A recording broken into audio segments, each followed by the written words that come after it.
Thumbnail તો તમે જોઈ લીધો છે અમારે ક્યાં નીકળવાનું છે એ સોળો માતાજીના મઢે જવું હોય તો પહેલાં અહીંયા દર્શન કરવા પડે. તમને પણ આગળ દર્શન કરાવું માતાજીના કે એકતાનું મંદિર છે કે સરસ ફોટોગ્રાફી કરે છે અંદર. હેલો ગાઈઝ, જય દ્વારકાધીશ. તો સરસ મજાની સવાર થઈ ગઈ છે અને વાગી ગયા 8:15. તો હું પણ ક્યાર થઈ ગયો છું અને સરસ પણ ક્યાર થઈ ગઈ છે. અને થંબનેલ તો તમે જોઈ લીધો છે અમારે ક્યાં નીકળવાનું છે એ. તો અમારે નીકળવાનું છે અત્યારે વેલણ સોળો માતાજીના મઢે. તો ફટાફટ જાય મઢે અને તમને પણ દર્શન કરાવું અને હું પણ દર્શન કરી લઉં. તો કન્ટિન્યુ રહીજો. ચેનલ પર નવા હોય તો સબસ્ક્રાઈબ કરવાનું ભૂલતા નહીં અને મળીએ સીધા માતા સોળોના મઢે.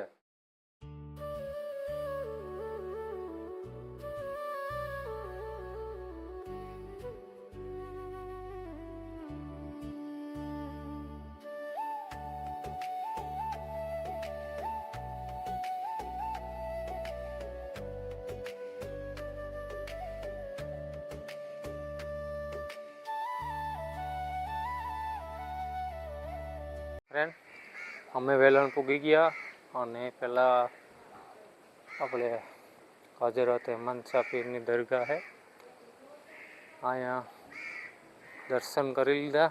કેમ કે પહેલાં સોળો માતાજીના મઢે જવું હોય તો પહેલાં અહીંયા દર્શન કરવા પડે. એટલે અહીંયા દર્શન કરી લીધા.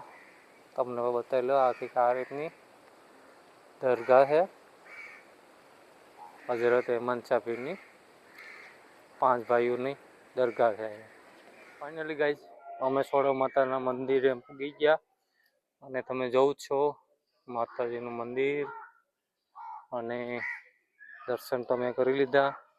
સરોજન બધાય કરી લીધા અને તમને પણ આગળ દર્શન કરાવું માતાજીના. તો કંઈક આ રીતનું મંદિર છે.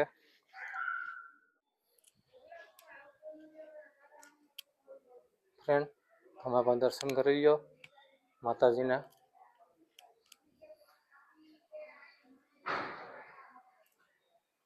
માં સોળવ, માં ચામુંડા ને માં બ્રહ્માણી અને આ સાઈડમાં છે વાસરા દાદા. તમે પણ દર્શન કરજો અને કોમેન્ટમાં જય સોળવ અને જય માતાજી લખવાનું ભૂલતા નહીં. તો તમે પણ દર્શન કરી લીધા, મેં પણ કરી લીધા.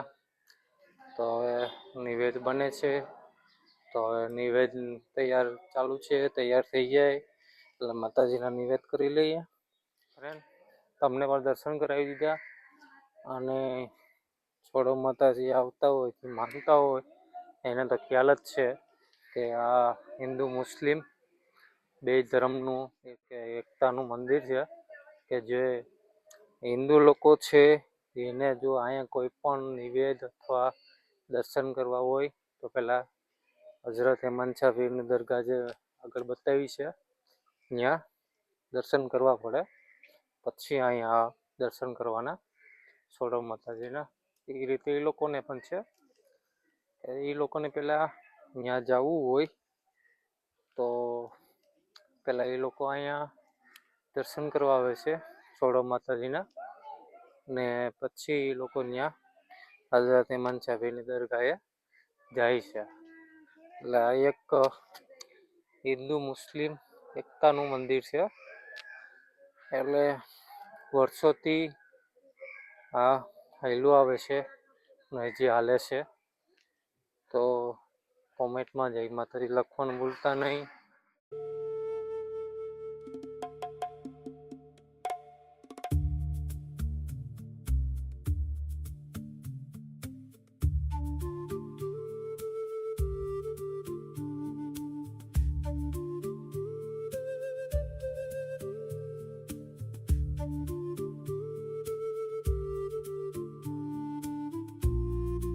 માતાજીના નિવેદ પણ કરી દીધા અને અમે બધાએ પ્રસાદ પણ લઈ લીધો અને અત્યારે સરસ ફોટોગ્રાફી કરે છે અંદર અને થોડીક ફોટોગ્રાફી કરી લઈએ અને પછી અહીંથી નીકળીએ. નીકળવાનું મન તો નથી થતું કેમ કે જગ્યા એવી છે અને તમે ગમે એટલી કલાક રોકાવો તમને જવાનું મન જ નહીં થાય અહીંથી. જો આજી મજા છે ને ચકડોની એ ગામડામાં તમને જોવા મળે, સિટીમાં ન જોવા મળે. A few moments later.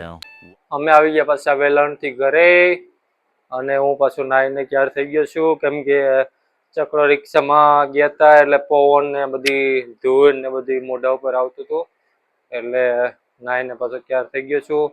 અને સરોજ અહીંયા એનું બંગડીનું કલેક્શન જોઈ છે, કઈ પહેરવું કઈ નહીં. અહીંયા કંઈક આ રીતનું પાછું ચૂડલો બનાવ્યો છે, અને વિડીયો આજે અહીંયા અપલોડ કર્યો હતો તે જોઈ છે કેટલા વ્યૂ આવ્યા કેટલા નહીં. તો સરસ, આજનો કેવો રહ્યો તારો અનુભવ ચક્ર રિક્ષાનો? મજા આવી ગઈ?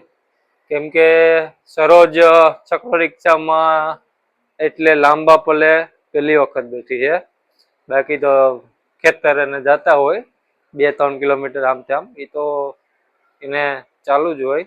વાગી ગયા છે 7:30 અને સાંજનું જમવાનું થઈ ગયું છે, અને હું ને સરોજ બેસી ગયા છે. અને આજે જમવામાં છે રોટલો, બટેટાનું શાક છે, ભાજી છે, આપણે પાઉંભાજીની ભાજી છે, ડુંગળી છે.